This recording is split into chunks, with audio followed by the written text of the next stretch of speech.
Hello everyone, welcome back to Dakshata academy channel. तो biology series में last topic जो हमने कवर किया था वो हमने ह्यूमन डिजीजेस यानी कि मानव रोग, जितनी भी इंपॉर्टेंट डिजीज थी वो सब हम डिस्कस कर चुके हैं। चाहे वो आपकी कार्डियक डिजीज हो, हार्ट से रिलेटेड डिजीज हो, या फिर आपकी कम्युनिकेबल डिजीज हो, नॉन कम्युनिकेबल डिजीज हो, या दूसरी कोई भी डिजीज हो, तो जितनी भी इंपॉर्टेंट चीज़ें थी वो हम डिस्कस कर चुके हैं। और आज जो है नेक्स्ट टॉपिक हम कवर करेंगे आपका नर्वस सिस्टम यानी कि तंत्रिका तंत्र। तो तंत्रिका तंत्र क्या होता है? सबसे पहले तो नर्वस सिस्टम में क्या होता है कि जो आपकी नर्व्स होती है जो मिलकर क्या है एक सिस्टम बनाती है जिसे हम नर्वस सिस्टम कहते हैं। सबसे पहले तो नर्वस सिस्टम की जो बेसिक यूनिट है वो कौन सी होती है? न्यूरॉन। क्या? न्यूरॉन, या इसे हम नर्व भी कहते हैं, या हिंदी में इसे हम क्या कहते हैं? तंत्रिका कोशिका। तो ये आपकी स्ट्रक्चरल और बेसिक यूनिट है पूरे नर्वस सिस्टम की, जिसमें जो आपकी छोटी जो आपकी जो है आपकी, अगर ये एक यूनिट है न्यूरॉन, तो छोटी छोटी जो है न्यूरॉन या नर्व्स मिलकर एक बड़ी जो है नर्व बनाती है, और वो सारी नर्व मिलकर जो क्या है आपका नर्वस सिस्टम बनाती है। तो नर्वस सिस्टम का मेन काम ये होता है कि सारे जितने भी हमारी बॉडी में डिफरेंट बॉडी ऑर्गन्स हैं, डिफरेंट बॉडी पार्ट्स हैं, इन सबको कंट्रोल करना, उनकी फंक्शंस को कंट्रोल करना और उनके बीच में समन्वय या कोऑर्डिनेशन बिठाना जो है इसका आपका मेन काम है। और ये काम करती कैसे है? तो ये जो आपका नर्वस सिस्टम में डिफरेंट नर्व्स है, न्यूरॉन्स है, ये छोटे छोटे न्यूरॉन्स हैं, इनका क्या काम है कि ये जो है एक दूसरे को जो है सिग्नल जो है ट्रांसमिट करती है। कोई भी अगर हम किसी बॉडी को टच करते हैं, अगर हम किसी गर्म पानी को टच करते हैं तो हम एकदम से हाथ क्यों हटा लेते हैं? क्योंकि वहाँ पर जो हमारी नर्व है उसने क्या है सेंसेशन दी है कि वहाँ पर वो चीज़ है वो गर्म है। और ये सेंसेशन कैसे आई? यहाँ पर नर्व होगी हमारी और वो एक दूसरे से कनेक्टेड है, और ये जो नर्व्स है सारी हमारी कैसे कनेक्टेड है? स्पाइनल कॉर्ड, और स्पाइनल कॉर्ड और ब्रेन से जो है आपकी कनेक्टेड है, जो कि हमारी ब्रेन को सिग्नल देती है कि कोई चीज़ गर्म है, उसे हमें नहीं छूना, हमारा हाथ वहाँ से हटा लिया जाए। तो ये सारे जो कंट्रोल और कोऑर्डिनेशन का काम है हमारी बॉडी में, किसका है? ये हमारे नर्वस सिस्टम यानी कि तंत्रिका तंत्र का है। अब ये नर्वस सिस्टम जो है ये आपका 3 टाइप का होता है। कौन कौन से 3 टाइप का होता है? एक तो आपका लिख ले, central nervous system.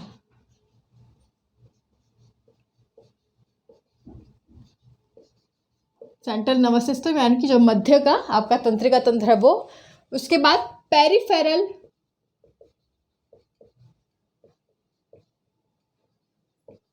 Nervous system, या हिंदी में हम इसे क्या कहेंगे? परिधीय। उसके सेंट्रल यानी कि जो मध्य के जो उसकी हेल्प करेंगे वो नर्वस सिस्टम के वो पार्ट वो उसके अंदर आएंगे। और उसके लास्ट है आपका ऑटोनोमस नर्वस सिस्टम। तो ये 3 जो है पार्ट में आपका डिवाइडेड है टोटल जो है आपका नर्वस सिस्टम, जिसमें पहले हम देखें सेंट्रल नर्वस सिस्टम की बात करें तो इसमें आपके 2 चीज़ें आती हैं। कौन कौन सी? तो मेन बॉडी पार्ट जो हमारे जो पूरे नर्वस सिस्टम का जो मेन चीज़ है वो आपका सेंट्रल नर्वस सिस्टम में आएगी। सेंट्रल नर्वस सिस्टम यानी कि जो बीच में होता है, उसके आसपास सारी चीज़ें नर्वस सिस्टम की होती है। जो ये परिधि है यानी कि जो पेरिफेरल है उसके आसपास की चीज़ें हैं, और ऑटोनोमस जो नर्वस सिस्टम है, तो ये दोनों जो सिस्टम है इसके हेल्प करेंगे, इसके सपोर्ट करेंगे। लेकिन जो सेंटर में कहें वो आपका नाम से पता लग रहा है सेंट्रल नर्वस सिस्टम, जो कि कौन कौन से इसमें आते हैं? आपका ब्रेन, मस्तिष्क और स्पाइनल कॉर्ड, या हिंदी में हम इसे क्या कहते हैं? मेरु रज्जा। इसी तरह पेरिफेरल नर्वस सिस्टम है, इसमें आपकी जो है क्या आती है? नर्व्स आती है। वो नर्व जो कि सेंट्रल नर्वस सिस्टम से अटैच्ड हो, इससे जुड़ी हो, इससे जुड़ी, अगर वो ब्रेन से जुड़ी हुई है तो ब्रेन से जुड़ी हुई नर्व को हम क्या कहेंगे? Cranial nerve. क्या कहेंगे? Cranial nerves. और अगर वो जो है आपकी पेरिफेरल नर्वस सिस्टम में जो नर्व्स है, अगर आपकी स्पाइनल कॉर्ड मेरु रज्जा से जुड़ी हुई है तो उसे हम क्या कहेंगे? Spinal nerves. क्या कहेंगे? Spinal nerves. और इनकी संख्या कितनी होती है, कितने नंबर होते हैं, इंपॉर्टेंट है। तो क्रेनियल नर्व्स आपकी टोटल होते हैं 12 पेयर्स, 12 जोड़े, यानी कि 12 जोड़े यानी कि कितने हो गए, 24 आपके यहाँ पे जो है नर्व्स मिलती हैं। स्पाइनल नर्व्स कितनी होती हैं, ये होती है आपके टोटल 31 पेयर्स, 31 जोड़े में होती है, 31 जोड़ों में, तो ये कितनी हो गई, टोटल 62 पेयर्स, 62 टोटल नर्व्स हो गई।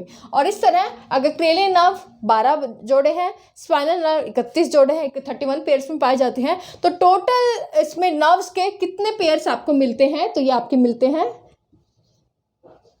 टोटल 43 पेयर्स ऑफ नर्व्स जो है आपके पेरिफेरल नर्वस सिस्टम से मिलती है। पेरिफेरल नर्वस सिस्टम में हमें मिलती है टोटल 43 पेयर्स के नर्व्स की, और जो कि सेंट्रल नर्वस सिस्टम की ब्रेन और स्पाइनल कॉर्ड से अटैच्ड होती है। और तीसरा नर्वस सिस्टम है आपका ऑटोनोमस नर्वस सिस्टम, जिसमें आपका ये बहुत छोटा इसका है समझने का, ये हम लास्ट में देखेंगे। सिंपैथेटिक नर्वस सिस्टम और दूसरा है पैरा सिंपैथेटिक नर्वस सिस्टम। तो ये सिंपैथेटिक नर्वस सिस्टम पहला हो गया, और दूसरा पैरासिम्पैथेटिक नर्वस सिस्टम। हिंदी से में हम क्या कहते हैं, अनुकंपी तंत्रिका तंत्र और पारा अनुकंपी तंत्रिका तंत्र। तो ये पूरा एक फ्लो चार्ट है, यहाँ पर हम देख सकते हैं कि पूरा नर्वस सिस्टम जो है इन चीज़ों में जो है आपका डिवाइडेड है, जिसे हमें अलग अलग करके डिटेल में अभी पढ़ना है। तो इतना हमें समझ आ गया। उसके बाद हम शुरू करते हैं आपका सेंट्रल नर्वस सिस्टम से। किससे, सेंट्रल नर्वस सिस्टम से। तो सेंट्रल नर्वस सिस्टम में क्या है, आपका ब्रेन है और स्पाइनल कॉर्ड है। तो सबसे पहले हम बात करेंगे किसकी, ब्रेन की। तो ब्रेन को समझते हैं, तो डायग्राम से हम देखेंगे, ब्रेन देख लेते हैं। तो आपका डायग्राम बनाए तो कुछ इस तरह से आपका जो है ब्रेन हमें दिखता है।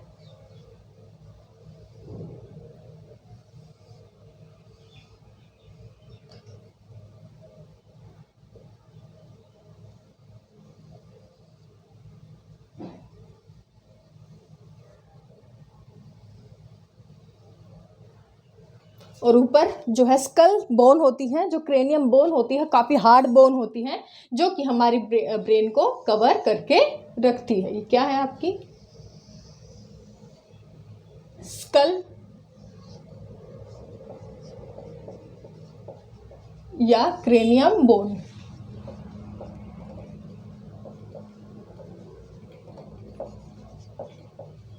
जो कि स्कल या क्रेनियम बोन जो है काफ़ी हार्ड होती है, बोन से जो हड्डी पहले ही बहुत स्ट्रांग होती है, तो ये काफ़ी स्ट्रांग होती है, आपके जो है ब्रेन को अच्छे से कवर करके जो है आपका ये रखती है। उसके बाद ये है आपका अंदर का ब्रेन। तो इसके आसपास एक काफ़ी स्ट्रांग जो हड्डी है, उसने हमारे ब्रेन को कवर करके रख रखा है। तो ये आपका जो है ब्रेन का पार्ट आ जाएगा। तो ब्रेन आपका क्या है, तो ये है आपकी मस्तिष्क गुहा, यानी कि ये आपकी क्या है, ब्रेन कैविटी है। ये आपका क्या हो गया, अंदर का ये आपका ब्रेन है, और ब्रेन में ये आपकी क्या है, एक कैविटी है, मस्तिष्क गुहा जो है जिसे हम कहते हैं वो बनी हुई है, जिसके अंदर एक फ्लूइड पाया जाता है। और उस फ्लूइड का क्या नाम है, क्या नाम है, इसके अंदर कौन सा फ्लूइड पाया जाता है, CSF। और इसकी फुल फॉर्म क्या है, सेरिब्रो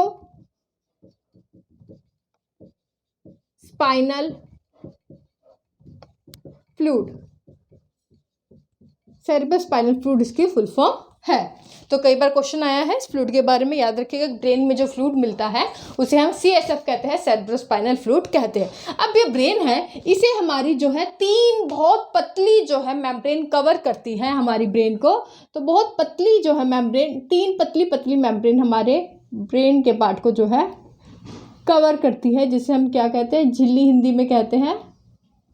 इसके लिए एक टर्म यूज होती है, किसी को याद है, कमेंट करके बताएं। चलिए, नहीं पता तो मैं बताऊंगी ही, मेरा तो बताने का काम ही है। तो जो 3 पतली पतली लेयर जो है, ये 3 लेयर यहाँ पर होती है, जो कि आपका ब्रेन को कवर करके रखती है। इसे हम क्या कहते हैं, मेनिंजिस। क्या कहते हैं, मेनिंजिस। और ये जो 3 लेयर हैं इनके भी अलग अलग नाम हैं, और नाम से ज़्यादा इंपॉर्टेंट है, क्वेश्चन आता है कि कौन सी लेयर, जो इन 3 मैंने जिसमें 3 पतली पतली लेयर हैं, कौन सी लेयर ब्रेन के बाहरी तरफ होती है और कौन सी अंदर की तरफ होती है। तो हम बाहर से शुरू करेंगे। तो सबसे बाहरी जो इसमें मेम्ब्रेन होती है मेनिंजेस में, 3 मेम्ब्रेन में से, वो है आपकी ड्यूरामेटर। कौन सी है? ड्यूरामेटर, जो कि आउटर है। इसके बाद एरेक्नोइड, और तीसरी है पायामेटर। तो बाहर से हमने शुरू किया, सबसे बाहर ड्यूरामेटर, उसके अंदर क्या है? एरेक्नोइड, ये मिडल की हो गई, और पायामेटर सबसे अंदर की तरफ होती है, इनर साइड ऑफ दी। ठीक है, तो ये 3 पतली पतली लेयर जो है जिसे मेनिंजेस कहते हैं, आपके ब्रेन को कवर किए होती है। तो ये हमें ब्रेन जो है कुछ इस तरह का जो दिखता है, यहाँ पर मैंने जो है आपके सामने एक स्ट्रक्चर जो है बनाया होता है, और ये ब्रेन के यहाँ पर जो हमारा एक्सटेंड करता है, नीचे हमारे स्पाइनल कॉर्ड शुरू हो जाती है। तो यहाँ पर आपकी पीछे की तरफ क्या होती है? जहाँ पर आपका एक्सटेंड करता है यहाँ तक, यहाँ पर आपकी क्या होती है? यहाँ पर आपकी होती है रीढ़ की हड्डी, वर्टिब्रल कॉलम।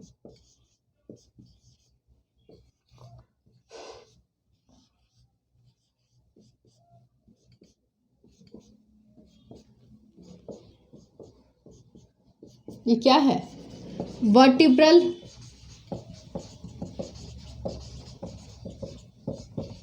कॉलम या रीढ़ की हड्डी। तो ये आपका पूरा डायग्राम है ब्रेन का। अब इसके हमने बाहरी जो है एक्सटर्नल जो स्ट्रक्चर है ब्रेन का देख लिया। अब इसके फंक्शन के आधार पर हम ब्रेन को 3 डिफरेंट पार्ट्स में डिवाइड कर सकते हैं। कौन कौन से? एक फोर ब्रेन, मिड ब्रेन और आपका हाइंड ब्रेन। तो ये डायग्राम समझ लिया। इसमें इंपॉर्टेंट चीज़ें थी, सेरेब्रोस्पाइनल फ्लूइड, आपका मेनिंजेस की जो 3 लेयर है, बाहर की तरफ कौन सी है, बीच में कौन सी है और सबसे अंदर की तरफ कौन सी है। ये आपको मेन चीज़ है, मेनली आपको ये चीज़ें याद रखनी है। अब हम देखते हैं कि ब्रेन का इंटरनल स्ट्रक्चर वो है कैसा है। स्क्रीनशॉट ले लें। तो ब्रेन जो है, जैसा कि मैंने कहा, आपका जो है 3 पार्ट्स में जो है आपका वो डिवाइडेड है। कौन कौन से? फोर ब्रेन, जिसे हिंदी में हम क्या कहेंगे? अग्र मस्तिष्क। क्या कहेंगे? अग्र मस्तिष्क, आगे का जो आपका पार्ट है ब्रेन का वो। उसके बाद बीच का मध्य मस्तिष्क, मिड ब्रेन, और थर्ड है आपका हाइंड ब्रेन, पश्च मस्तिष्क, या फिर जो पीछे की ओर है आपका ब्रेन का पार्ट वो हाइंड ब्रेन। अब इसमें भी fore brain, mid brain, hind brain, 3 parts में आपका ब्रेन डिवाइडेड है। ये भी आगे 3 जो है आपका चीजों में डिवाइडेड है फोर ब्रेन, वो है आपका सेरेब्रम।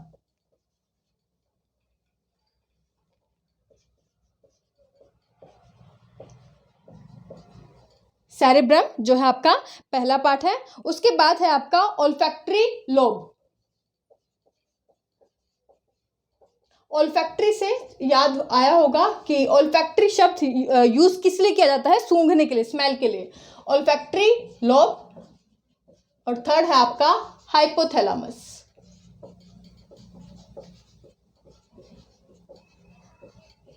उसके बाद मिड ब्रेन।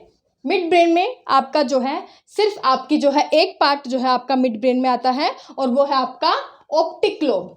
ओल्फैक्टरी से हमें सूंघने का पता लगता है नाम से, और ऑप्टिक से हमें क्या है? ऑप्टिक किस लिए यूज होता है? ऑप्टिक्स, अगर आप कहीं चश्मा बनवाने जाते हैं तो बाहर ऑप्टिकल्स लिखा होता है, तो ये आपका देखने के लिए यूज होता है। फंक्शन पूरा हम अभी आगे देखेंगे। ऑप्टिक लोब जो है आपका इसमें आता है मिड ब्रेन में। और हाइंड ब्रेन में आपका क्या होता है? सेरेबेलम,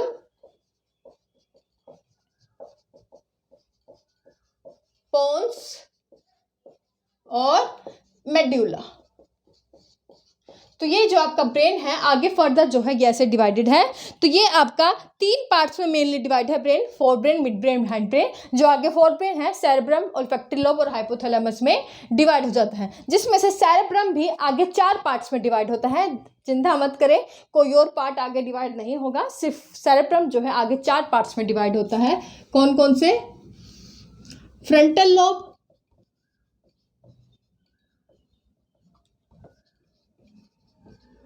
पैराइटल लोब,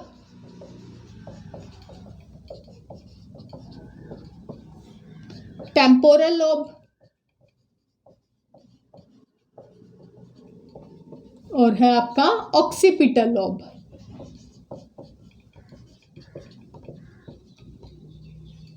तो ये आपका 4 पार्ट में डिवाइडेड है सेरेब्रम। और आपका मिड ब्रेन इसमें सिर्फ ऑप्टिक लोब आएगा और हाइंड ब्रेन में आगे सेरेब्रम, पोन्स और मेडुला। तो ये पूरा हम देखते हैं ब्रेन का जो इंटरनल स्ट्रक्चर है वो इन लोब्स में, इन डिफरेंट पार्ट्स में जो है आपका डिवाइडेड है। अब इनका फंक्शन देख लें। सबसे पहले फॉर ब्रेन की बात करें तो सबसे पहले आपका सेरेब्रम।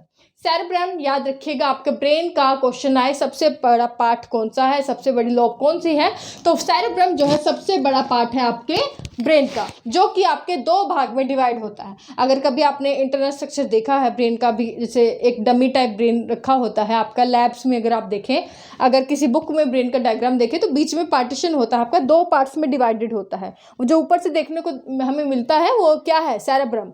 तो सेरेब्रम आपका 2 पार्ट्स में डिवाइडेड है, ठीक है। इसके 2 भाग हैं, राइट साइड और लेफ्ट साइड, जिसमें जो आपका सेरेब्रम का जो राइट वाला पार्ट है वो आपके जो लेफ्ट बॉडी पार्ट्स हैं उनको, उनके फंक्शंस देखता है, और जो आपका लेफ्ट पार्ट का सेरेब्रम है वो आपके राइट साइड के जो बॉडी पार्ट्स हैं उनकी फंक्शंस को जो है देखता है, उनको कंट्रोल करता है। तो याद रखिएगा, सबसे बड़ा भाग है, 2 पार्ट्स में डिवाइडेड है। Right part of cerebrum left body को कंट्रोल करता है और लेफ्ट साइड का जो है वो राइट बॉडी को जो है आपका कंट्रोल करता है। अब ये सेरेब्रम 4 पार्ट्स में डिवाइडेड है आपका, कौन कौन सा, फ्रंटल लोब। फ्रंटल, तो ये इसमें जो आपका, इसका काम क्या है कि हमारे शरीर की जितनी भी जो ऐच्छिक गतिविधियां हैं, यानी कि वॉलंटरी एक्टिविटीज़ है जो हम अपनी मर्जी से करते हैं, अगर मेरे को हाथ घुमाना है तो मैं घुमाऊंगी, तो ये सब जो है ब्रेन कह रहा है कि हाँ आप हाथ घुमाओ, मतलब वॉलंटरी एक्टिविटीज जो मैं चाहती हूँ, ऐच्छिक गतिविधियाँ। तो ये सारी गतिविधियाँ कौन कंट्रोल करता है, आपका एक्टिविटीज फ्रंटल लोब। उसके बाद है पैराइटल लोब। ये आपका जो है आपका क्या आ जाता है, ये आ जाता है आपका पैराइटल लोब, जो कि जो अगर आपको किसी चीज़ का टेस्ट करना है, स्वाद लेना है, टेम्परेचर आपको फील हो रहा है, या फिर जो है किसी का टच फील हो रहा है, ये सब चीज़ें हमें कैसे पता लगती है, तो ये हमें पैराइटल लोब से पता लगती है। इस चीज़ का हमें ज्ञान यहाँ से होता है। टेम्पोरल लोब यहाँ पे आपके कान के पास है, क्योंकि कान के पास होता है तो याद रख सकते हैं इसे, कि ये आपके जो है सुनने के लिए, जो है आपका सुनने के लिए, बोलने के लिए जो है ये कंट्रोल करती है आपके बॉडी के फंक्शंस को। तो सुनने के लिए अगर आपका पूछा जाए सुनने में कौन कंट्रोलर कोऑर्डिनेशन का काम करता है, बोलने में कौन करता है, तो आपका टेम्पोरल लोब जो है करती है। लास्ट है ऑक्सीपिटल लोब। ऑक्सीपिटल लोब जो है आपका ये पीछे की तरफ होता है, जो कि आपका लाइट से रिलेटेड कोई जो है अगर सिग्नल देना हो तो वो इसमें कौन काम करती है, ऑक्सीपिटल लोब। जैसे कि अगर बहुत ज़्यादा ब्राइट लाइट आती है तो ब्रेन सिग्नल देता है, ब्रेन का कौन सा पार्ट सिग्नल देगा, ऑक्सीपिटल लोब, कि जो है आप जो है अपने आइज़ को थोड़ा उसके अकॉर्डिंग जो है थोड़ा कॉन्टैक्ट करें, या फिर जो उसका प्यूपिल और आइरिस है वो थोड़े सिकुड़ जाते हैं, वो कौन करते हैं, ये सारा ऑक्सीपिटल लोब जो है आपका फंक्शन करता है, कि ये सिकुड़ना है, उसे फैलाना है, ये सब यहाँ से फंक्शंस जो है जनरेट होते हैं। तो ये था सेरेब्रम पार्ट ऑफ फोरब्रेन। उसके बाद है आपका ओल्फैक्टरी लोब। ओल्फैक्टरी लोब, जैसे कि मैंने कहा, ओल्फैक्टरी से मतलब है सूंघना। तो सूंघना जो हम स्मेल करते हैं, तो इसके बारे में कहाँ से एक्टिविटीज़, कहाँ से सिग्नल कंट्रोल होते हैं, कहाँ से जो एक्टिविटीज़ जनरेट होती है, तो आपके ओल्फैक्टरी लोब जो ब्रेन का पार्ट है वहाँ से एक्टिविटीज़ जनरेट होती है। याद रखिएगा कि आपको पता है कि सूंघने, जो कुत्तों में ज़्यादा सूंघने की क्षमता होती है, तो ह्यूमंस में बाकी एनिमल्स के कंपैरिजन जो है, जो स्मेल की जो क्षमता होती है, सूंघने की क्षमता है, वो कम होती है। तो हमारा ओल्फैक्टरी लोब आप कह सकते हैं उनसे कम डेवलप्ड होता है एनिमल्स की अपेक्षा। उसके बाद है हाइपोथैलेमस। तो हाइपोथैलेमस हमारे शरीर के जो टेम्परेचर को कंट्रोल करना है उसे हम क्या कहते हैं, वो जो कंट्रोल करना है वो काम कौन करेगा, हाइपोथैलेमस करता है। और हमारे शरीर के जो टेम्परेचर कंट्रोल है, ताप नियंत्रण को बनाए रखना, इसके लिए एक टर्म यूज की जाती है, वो की जाती है हीमोस्टैसिस। कि इन्वायरमेंट के अकॉर्डिंग अपने शरीर के टेम्परेचर को कंट्रोल करना, इसको हम क्या कहते हैं, हीमोस्टेसिस। और ये कौन करवाता है, कौन इसमें हेल्प करता है, आपका कौन सा ब्रेन का पार्ट, हाइपोथैलेमस। तो ये आपको चीज़ जो है याद रखनी है। और हाइपोथैलेमस के बारे में एक चीज़ और याद रखनी है कि ये आपके एक ग्लैंड से जुड़ा होता है, एक ग्रंथि से जुड़ा होता है। और वो कौन सी ग्रंथि है, ये आपका पिट्यूटरी ग्लैंड। कई बार क्वेश्चन आ चुका है, पिट्यूटरी ग्लैंड, या जिसे हिंदी में हम क्या कहते हैं, पीयूष ग्रंथि से ये आपका जो है जुड़ा होता है। तो ये आपको जो है हाइपोथैलेमस के बारे में जो है याद रखना है। ओके, तो इसका मेन काम क्या होगा, हाइपोथैलेमस हमारे शरीर के जो इंटरनल टेम्परेचर है, इंटरनल जो इन्वायरमेंट है उसको कंट्रोल करना इसका मेन काम है। और ये पिट्यूटरी ग्लैंड या पीयूष ग्रंथि से जुड़ा होता है। नेक्स्ट, ये फोर ब्रेन हो गया हमारा। उसके बाद है मिड ब्रेन, जिसमें आपकी आती है ऑप्टिकल लोब। तो ऑप्टिकल लोब यानी कि जो हम देखते हैं, हमारे देखने की जो स्टिमुलस जाता है, संवेदनाएं जो है देखने से रिलेटेड जितनी भी संवेदनाएं हैं या फिर सुनने से रिलेटेड जितनी संवेदनाएं हैं, स्टिमुलस हैं, उनका जो कंट्रोल है वो किसके पास है, वो है आपका ऑप्टिकल लोब, जो कि मिड ब्रेन का पार्ट है। तो ऑप्टिकल देखना, यानी कि नाम से पता लग रहा है, तो देखने संबंधी, सुनने संबंधी जो स्टिमुलस है या फिर जो संवेदनाएं दी जाती है, उसका कंट्रोल आपके ऑप्टिकल लोब के पास है, जो कि मिड ब्रेन का पार्ट है। लास्ट है क्या आपका हाइंड ब्रेन। हाइंड ब्रेन में आपका है सेरिबेलम। सेरिबेलम सबसे पहले मैंने आपको बताया था, हमारे ब्रेन का सबसे बड़ा पार्ट कौन सा है, सेरेब्रम, और दूसरा सबसे बड़ा पार्ट है आपका सेरिबेलम। इन दोनों में बहुत कंफ्यूजन रहती है, क्योंकि सिर्फ नाम में भी आप देखें तो एक जैसे नाम लगते हैं, सिर्फ आर का डिफरेंस है। यहाँ सेरिब्रम है तो यहाँ पे सेरिबेलम है, एल आ जाता है, तो इस चीज़ में कंफ्यूजन मत रखिएगा। सेरिबेलम आपका जो है ब्रेन का दूसरा सबसे बड़ा पार्ट जो है आपका कौन सा है, वो है आपका सेरिबेलम है। और ये आपका किस में हेल्प करता है, ये आपका पोस्चर मेंटेनेंस और बैलेंस में, कि आपका पोस्चर कैसा है, आप कैसे खड़े हैं, कैसे हमारे शरीर को बैलेंस करना है, कैसे हमारा चाल है, गेट है, तो ये सब कंट्रोल कौन करता है, ये आपका करता है cerebellum part of hind brain. उसके बाद जो है आपका पोन्स। पोन्स क्या करता है, जो आपका रेस्पिरेटरी रेट है, रेस्पिरेटरी रेट की जो लय है उसको कंट्रोल करता है। तो हमारा जो श्वसन दर है उसकी जो क्या लय है उसको कौन कंट्रोल करता है, पोन्स कंट्रोल करता है। और लास्ट में आपका रह गया मेडुला। तो मेडुला जो है आपके शरीर की जितने भी अनैच्छिक गतिविधियां हैं, यानी कि इनवॉलंटरी मसल्स जिनका कंट्रोल हमारे पास नहीं है, वो सभी कंट्रोल कौन करता है, आपका मेडुला करती है। ये सारी जो है इनकी जो सिग्नल देना है उनको, वो मेडुला देती है। तो यहाँ से जो अनैच्छिक जो गतिविधियां होती है, इनवॉलंटरी एक्टिविटीज़ हैं, उनका यहाँ पर कोऑर्डिनेशन किसके पास है, मेडुला ऑफ हाइंड ब्रेन के पास। जैसे कि आपका पाचन तंत्र किस तरह से लगातार काम कर रहा है, आपका हार्ट रेट जो हार्ट है लगातार काम कर रहा है, तो ये सारी कैसी गतिविधियाँ एक्टिविटीज़ है, इनवॉलंटरी एक्टिविटीज़ है। इसी तरह आपकी जो रेस्पिरेटरी रेट की गति है, उसका रेट है, लय की बात नहीं कर रही हूँ, तो वो भी आपका मेडुला से कंट्रोल होता है। तो जितनी भी आपकी जो है रेस्पिरेटरी रेट, जो आप कहेंगे कि इनवॉलंटरी एक्टिविटीज़ है, आपके हार्ट रेट कितना है, आपका जो है आपका क्या कहते हैं पाचन तंत्र है, आपका डाइजेस्टिव सिस्टम कैसे काम कर रहा है, ये सब मेडुला से कंट्रोल होती है। क्वेश्चन आया था एक बार कि जो वॉमिटिंग किसी पर्सन को आए, तो वॉमिटिंग की जो एक्टिविटी है वो कौन से ब्रेन के पार्ट से जो है आपके उसकी उनमें संवेदनाएं हमें मिलती है, कि हमें उल्टी जैसा फील हो रहा है, वो हमारे कंट्रोल में तो नहीं है, उल्टी हमारे कंट्रोल में नहीं है, वॉमिटिंग करना हमारे कंट्रोल में नहीं है, यानी कि वो इनवॉलंटरी एक्टिविटी होगी, अनैच्छिक जो है क्रिया होगी। तो वो कहाँ पर आएगी, वो यहाँ पर आएगी कि उसकी संवेदनाएं हमें मेडुला पार्ट, जो मेडुला ओब्लोंगटा है इसका पूरा नाम, यहाँ पर हमें ब्रेन के यहाँ पर स्टिमुलस इसका मिलता है। तो ये था पूरा हमारा ब्रेन का फंक्शंस के बारे में, कि ब्रेन हमारा किन किन पार्ट्स में डिवाइडेड है और उनका क्या क्या फंक्शन है हमारी पूरी बॉडी की एक्टिविटीज़ को कंट्रोल करने के लिए, वो हमने यहाँ पर पढ़ लिया। तो यहाँ इतना आपको समझ आ गया, तो आगे बढ़ते हैं। डस्टर कहाँ रख दिया मैंने, हाँ। तो ये था ब्रेन के बारे में। अब ब्रेन का सेंट्रल नर्वस सिस्टम का हम सेकेंड पार्ट करेंगे, जिसमें क्या था, ब्रेन के बाद स्पाइनल कोड।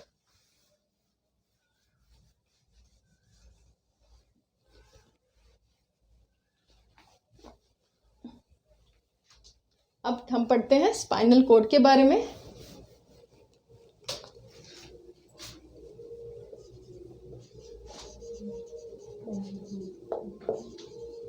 स्पाइनल कोड के बारे में। स्पाइनल कोड जो है आपका ब्रेन का सेंट्रल नर्वस सिस्टम में, ये भी आपका सेंट्रल नर्वस सिस्टम में आता है ब्रेन की तरह। इसमें आपको इसका भी आपको मैं जो है स्ट्रक्चर है वो बना देती हूँ पहले।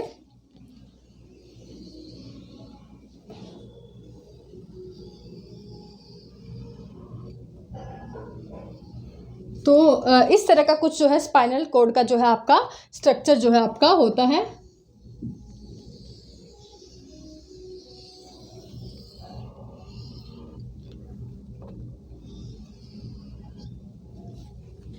और ये जो स्पाइनल कोड की सेंट्रल कैनाल है, ये पीछे जो है आपकी एक रीढ़ की हड्डी है, पूरी आपका रीढ़ की हड्डी से कवर करती है सेंट्रल कैनाल। स्पाइनल कोड में आपकी ये जो क्या है, एक सेंट्रल कैनाल जो है आपकी होती है। क्वेश्चन आपका ये आता है कि स्पाइनल कोड को ये जो है डाइसेक्ट, बिल्कुल ऐसा नहीं दिखता आपका स्पाइनल कोड जो है। स्पाइनल कोड को जैसे कि अगर ये स्पाइनल कोड है, इसको काट के दिखाया हुआ है कि काट के अगर ये वाला पोर्शन जो है, ये अंदर का पोर्शन जो है आपका वो कैसा दिखता है। तो आपका इस तरह का जो है स्पाइनल कोड दिखता है, जिसमें ये आपकी जो है सेंट्रल कैनाल है। और क्वेश्चन यहाँ से आता है कि इसमें जो है स्पाइनल कोड में दो पार्ट पाए जाते हैं, एक वाइट मैटर और एक ग्रे मैटर। तो इसमें स्पाइनल कोड में जो बाहरी पार्ट होता है वो क्या है, वाइट मैटर, यानी कि ये आपका वाइट कलर का दिखता है। और ये जो अंदर का पार्ट है वो क्या है आपका, ग्रे मैटर, क्या है, ग्रे कलर का आपको दिखता है। तो ये क्वेश्चन बहुत बार पूछा गया है कि स्पाइनल कोड में जो वाइट मैटर है वो बाहर की तरफ है या अंदर की तरफ, तो वो बाहर की तरफ है, और अंदर की तरफ क्या है आपका ग्रे मैटर। ब्रेन में पूछा जाए तो ब्रेन में उल्टा है, ब्रेन में ग्रे मैटर बाहर की ओर और वाइट मैटर जो है आपका अंदर की ओर है। तो ये आपको याद रखना है, स्पाइनल कोड का स्ट्रक्चर है। और स्पाइनल कोड के जो स्ट्रक्चर में भी, इसमें भी जो स्पाइनल आपकी ये अंदर की जो स्पाइनल कोड की कैनाल है, सेंट्रल कैनाल है, इसमें भी ब्रेन की तरह एक फ्लूइड पाया जाता है, और इस फ्लूइड को हम क्या कहते हैं, CSF, सेरिब्रोस्पाइनल फ्लूइड। तो इसका पूरा नाम, जब मैंने ब्रेन कराया है तो आपको पूरा नाम भी लिखा है, तो वहाँ से आप देख सकते हैं अगर याद नहीं है। तो इसमें एक फ्लूइड पाया जाता है जिसे हम क्या कहते हैं, सेरिब्रोस्पाइनल फ्लूइड जो है इसे कहते हैं। और जैसे ब्रेन को आपका 3 पतली पतली मेम्ब्रेन कवर करती थी, उसी तरह ये आपकी स्पाइनल कोड है, इसे भी आपकी 3 पतली पतली जो मेम्ब्रेन है वो कवर करती है, और उसे हम क्या कहते हैं, उसे हम कहते हैं मेनिंजिस।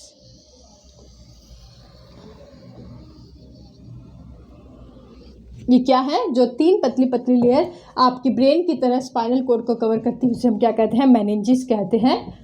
और मेनिंजिस में मैंने नाम बताए थे, दोबारा रिपीट कर रही हूँ। ब्रेन की तरह यहाँ पर भी वही 3 मेम्ब्रेन है। ड्यूरामेटर, ड्यूरामेटर मैंने बताया था, जल्दी से बताएं, अंदर की तरफ होती है बाहर की तरफ। तो ड्यूरामेटर सबसे बाहर की ओर होती है, ब्रेन और स्पाइनल कोड में दोनों में ही ड्यूरामेटर बाहर की तरफ होती है, लिख लें ड्यूरामेटर बाहर की ओर। बीच में होती है आपकी एरेक्नोइड, और लास्ट में होती है पायामेटर। तो ये आपकी सबसे अंदर की ओर होती है, इनर, सबसे अंदरूनी जो लेयर पाई जाती है मेनिंजिस में, वो है आपकी पायामेटर। तो ये है आपका पूरा स्ट्रक्चर जो है आपका स्पाइनल कोड का है। अब स्पाइनल कोड का काम क्या है, ब्रेन तो आपकी पूरी बॉडी एक्टिविटीज़ को, पूरे बॉडी फंक्शंस को कंट्रोल कर लेता है। अब आप कहेंगे कि फिर स्पाइनल कोड का क्या काम रहेगा, तो ब्रेन को जो सिग्नल देता है उसमें आपकी ये हेल्प करता है, कौन, आपका स्पाइनल कोड।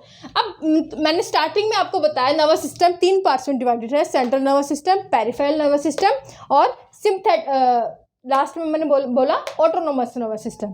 तो सेकंड जो मैंने शुरू में बताया था कि आपका जो है पेरिफेरल नर्वस सिस्टम, उसमें आपकी 2 नर्व्स होती है, एक होती है क्रेनियल नर्व जो कि आपकी ब्रेन से जुड़ी होती है, और दूसरी होती है स्पाइनल नर्व जो कि आपकी स्पाइनल कोड से जुड़ी होती है। जो क्रेनियल नर्व होंगी, जो पेरिफेरल नर्वस सिस्टम जो नर्वस सिस्टम में होती है, क्रेनियल नर्व्स मतलब जो आपकी वो नर्व्स, जो वो नसें जो आपकी ब्रेन से जुड़ी होती है, तो वो सारी आपकी जो सिग्नल सारे आपका ब्रेन को पहुंचाती है, कोई भी मैसेज होगा वो ब्रेन तक पहुंचाएगी। स्पाइनल नर्व्स क्या करेंगी, वो आपकी स्पाइनल कोड से जुड़ी होती है, और आपके सारे जो है स्पाइनल कोड से जुड़ी होती होती है और जहाँ से भी आपकी पूरी बॉडी में स्पाइनल नर्व्स फैली होती हैं और सारी एंड में आपकी स्पाइनल कोड से जुड़ती हैं और ये सारी मैसेज जो है किसको देती है, स्पाइनल कोड को देती है। उसके बाद वो सारे मैसेजेस स्पाइनल कोड से कहाँ जाएंगे, वो आपके स्पाइनल कोड से आपके सीधा ब्रेन को जाते हैं और उसके बाद ब्रेन है वो कमांड करता है कि आपको क्या बॉडी फंक्शन, क्या एक्टिविटी जो है आपका करनी है। तो ये जो है ये आपका स्पाइनल कोड का मेन काम है कि ये जो है एक सेतु की तरह, एक जो है आप कह सकते हैं एक इंटरमीडिएरी काम करता है आपकी बाकी बॉडी फंक्शंस और ब्रेन के बीच में। बॉडी फंक्शन कैसे करना है, तो जैसे रिएक्शन आएगा हमारी बॉडी से, क्या एक्शन हो रहा है, उसका सिग्नल स्पाइनल कोड के थ्रू कहाँ जाता है, ब्रेन में। उसके बाद क्या एक्टिविटी करनी है वो ब्रेन इसको कमांड देता है स्पाइनल कोड को और उसके बाद स्पाइनल कोड बाकी बॉडी को कमांड देगी स्पाइनल नर्व्स के थ्रू। लेकिन एक काम ऐसा है जिसमें आपका जो है ब्रेन काम नहीं करता, उसमें प्योरली आपका स्पाइनल कोड काम करती है, वो है आपका रिफ्लेक्स आर्क यानी कि प्रतिवर्ती क्रिया।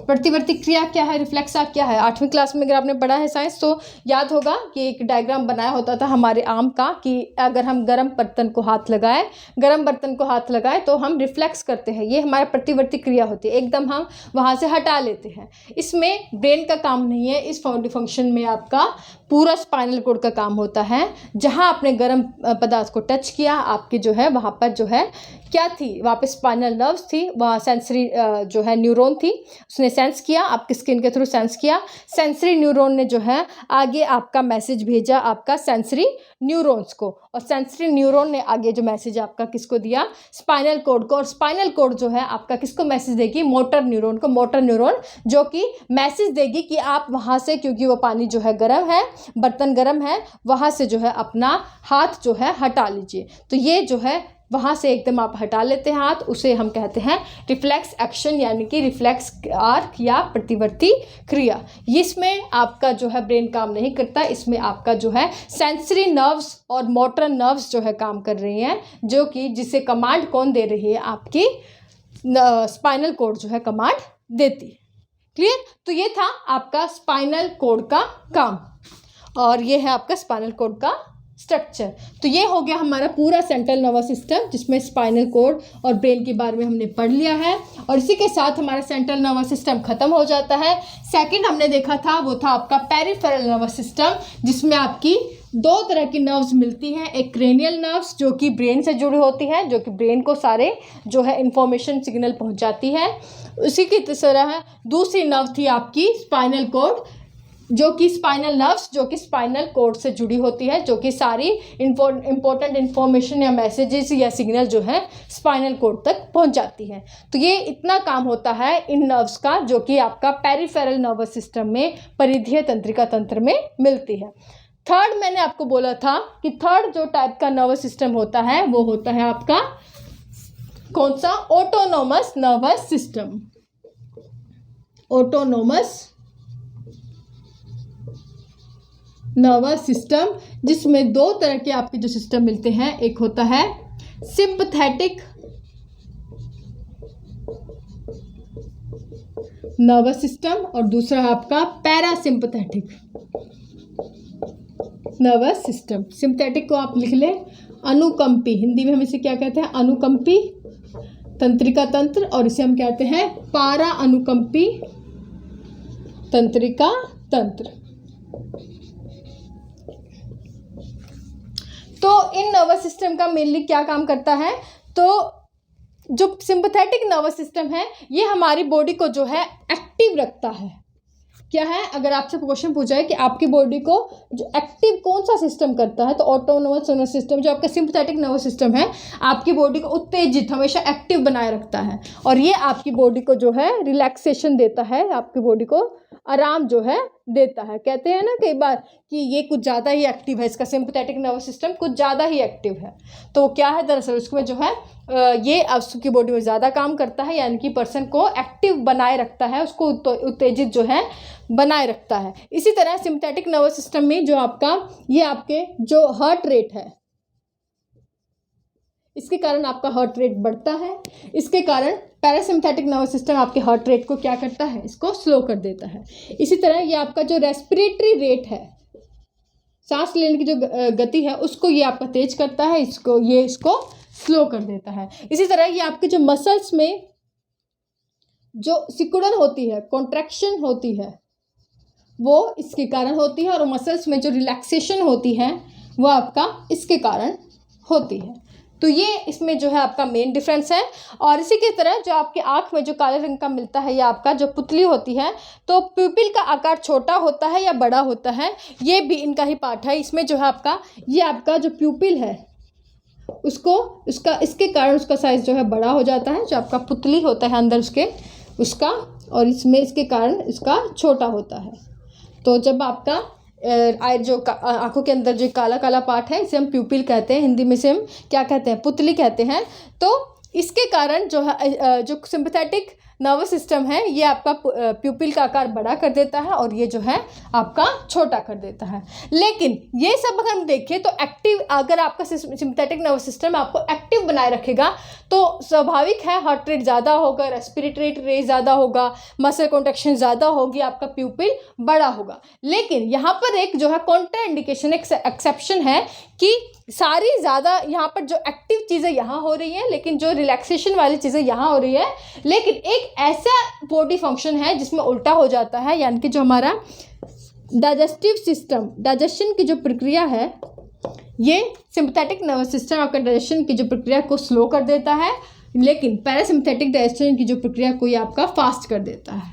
तो डाइजेशन को स्लो कौन करता है, सिंपैथेटिक नर्वस सिस्टम, और फास्ट कौन कर देता है, पैरासिम्पैथेटिक नर्वस सिस्टम इसे जो है आपका फास्ट करता है। तो ये जो है डाइजेशन का जो प्रोसेस है वो एक्सेप्शन है इन दोनों के बीच, ऑटोनॉमिक नर्वस सिस्टम के अंतर्गत। और इसी के साथ हमारा जो है नर्वस सिस्टम तंत्रिका तंत्र जो आपका है टॉपिक है बायोलॉजी में, ये हमारा कंप्लीट हो जाता है।